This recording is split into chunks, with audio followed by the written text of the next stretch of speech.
Chapter 12 A Voice Within.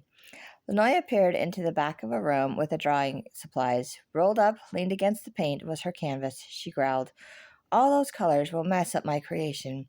I knew they were trying to ruin my things. That is what they all do." A surly boy strode past her. "You are late, assuming you intend to stay." She slumped into the room and went straight for her canvas. Lord Humby's shaky voice rang in her ears. "The drawings are to be submitted on the morrow. Teacher Lord Alon insists on judging them at first light. You have not started, nor do I believe you can finish by this even. If wrong, I will consider your work." She flared her nostrils, grabbed her canvas, and turned to leave. Teacher Lord Humby blocked the doorway, his hand shaking as it pointed to her drawing. "That stays here. You may leave without it." Lanoya's eyes narrowed. "How am I supposed to finish it if I'm not allowed to take it with me?" He gestured toward the table with the other learners. "You may share a table or use an easel in here. I will not be accused of not keeping track of my learners or of them drawing on walls and in corridors." Do all the teachers talk to each other, or is there some power that lets them know what all the others are doing? That strange, plump teacher was right. This place is curious and creepy. She glared at Teacher Lord Humby and placed the canvas on the ground, careful to unroll it so its marks were on the top. The paint was too white. It needed to be grayer, and it was missing the little flecks that made it sparkle. Lanoya stood up with the paint, and once again the teacher was in her way. He asked, "What is the problem now?" She stared back at him. "I thought you were the teacher." His gaze did not falter, despite his shaky head. "I am the teacher, and you will tell me what you want, or you will not get it." Lanoya shoved her paint at him. "It does not match the stone." Teacher Lord Humby laughed and took the paint. "Yes, are you still trying to paint with stone? It will ruin the drawing." He stepped around her and placed the paint on a shelf. Then he handed her a bowl with a strange tool in it. "Use this to grind up the stone before you mix it with the paint." Lanoya stared at the thing in the bowl. It had a handle and a large round bubble at the end. She picked it up and noticed the bubble was flat on the bottom. The teacher cleared his throat. "Hurry up and fetch your stone before I change my mind."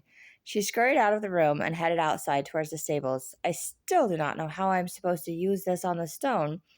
I hope I do not see Edmond. He ran off and left me with those wretched teachers who think they can control me. I will prove they are all wrong." The steps she had made with the bricks were still there. Lanoya sat down on one of them and examined the tool more closely. It appeared to grow in size and get closer to her eyes. A voice whispered, "It is used for grinding. Knock some rock into the bowl and crush it to powder with this thing." Lanoya surveyed the area to discover she was the only one there. Where did that voice come from? Who is speaking to me? Her heart beat faster and her breathing increased. The voice taunted, "Try it. You know you want to." Her hands were steady and whacked the brick, breaking off a chunk that landed in the bowl. She was amazed at that the wrap on her wrist did not fall off, nor did she feel any pain from the cuts in her hands as it squeezed the tool and crushed the brick. The voice was right. It was working. "The powder is grayish with flecks. Mixed with the paint, it will look like the wall."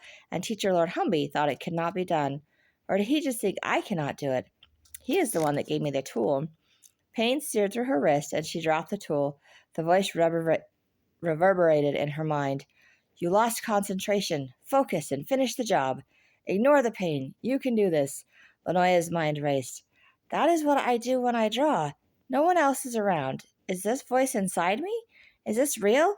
I need to speak to someone. But who?" "Teacher Lord Humby?" She shook her head.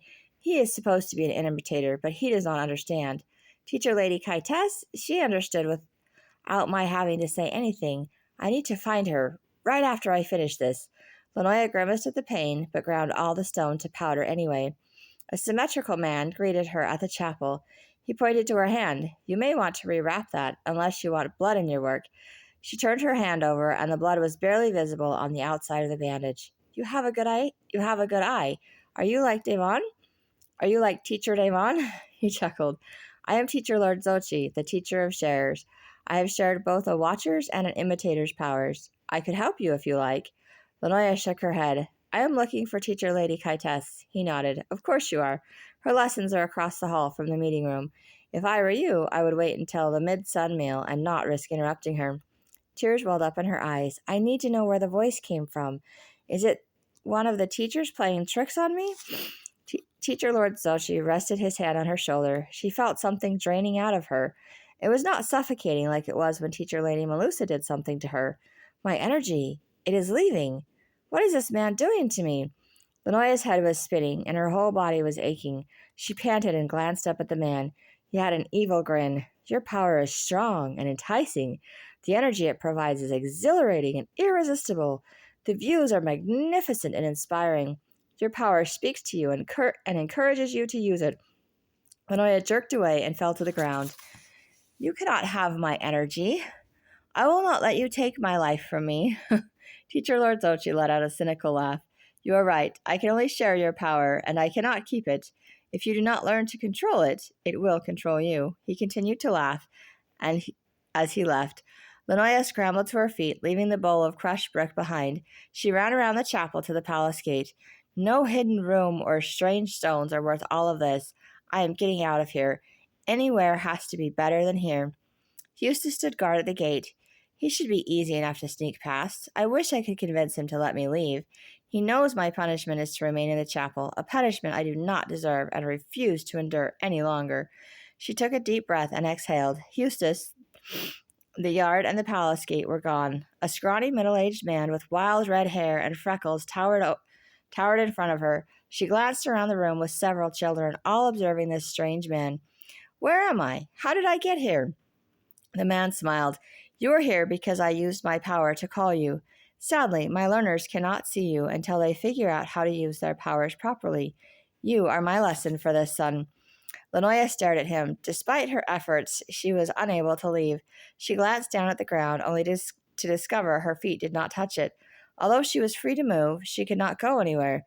What have you done to me? You have no right to hold me like this. He laughed. I have not done anything to you. He turned to the children. I know you cannot see this girl without a share. Her image is suspended in the air, where I am free to converse with her for as long as I can hold her here with my power. I believe the longest I have gone is 2 turnings. Although I have read about it being done for an entire sun. Now I want each of you to call someone, the newest learner, a family member, another teacher. I expect you to have a conversation with the person you call, not another person in this room. Lanoya waved her arms. If they cannot see me, then release me. I do not wish to be here. He glanced at her. I am not disrupting anything. It is a strange anomaly, like you are in 2 places at once, or the 6 stand still while you are here. It works better for people from the past or the future. You will have a longer sun, as you will remember this, and go back to the same mood you left. She glared at him. This is not making me feel better. He can hold me here all sun, and then I still have to go back to the palace gate and try to get away. Only he can still force me to come back whenever he wants. What kind of power is that? How am I supposed to get away from here? I do not want to be like this, people. Her eyes swelled with tears. The man appeared to pat her arm, but she felt nothing. Do not cry, child. I am Teacher Lord Fengren. This is a simple lesson. It will not harm you. I wanted to meet the imitator who will replace Teacher Lord Humby as teacher in the chapel. I was not aware you were so young. If you are to replace him, you must learn how all the powers work, including mine. Tears burned down her cheeks. A lesson? You call this a lesson? I did not ask for this. I do not care to become a teacher or to replace anyone. I will leave the moment you let me go. Lord Fengren sighed. I see you have yet to realize this is a blessing and not a punishment, an opportunity and not torture. The lessons are to teach you, not hinder your progress. The more you learn, the more freedom you will have. The more you fight, the more restricted your life will become. Lanoya did not get a chance to respond. The teacher and his classroom were gone. She was back outside, observing Eustace and the palace gate. I am free to escape now. She glanced at the chapel. Or am I? Now that they know who I am, they can find me, call me back, or watch where I go. Lanoya sat down, pulled her knees up to her chin, and sobbed.